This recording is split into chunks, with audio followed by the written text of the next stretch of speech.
لم يبقى حجر في مكانه في الوسط الرياضي السعودي منذ أن وطأت أقدام نجوم باريس سان جيرمان الفرنسي ما بين تحركات هلالية وتحركات نصراوية في محاولة لاستقدام النجم الأرجنتيني ليونيل ميسي. تتحدث التقارير عن محاولات للجمع بين ليو والنجم البرتغالي كريستيانو رونالدو في الدوري السعودي ضمن رؤية 2030، كما أعلنها وزير المالية السعودي صراحة محمد الجدعان.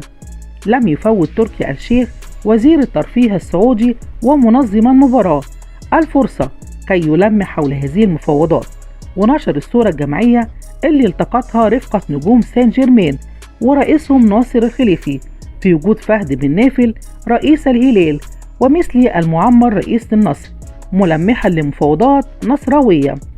الصورة شهدت وجود رئيس العالمي بجوار ميسي وناصر الخليفي، ليعلق وزير الترفيه: مثلي مو مريحني، باقي ربع ساعة ونبدأ الهدنة. ليرد عليه رئيس النصر: ما عمري زعلت أحد، والهدنة مع معاليكم ربع ساعة تعتبر طويلة.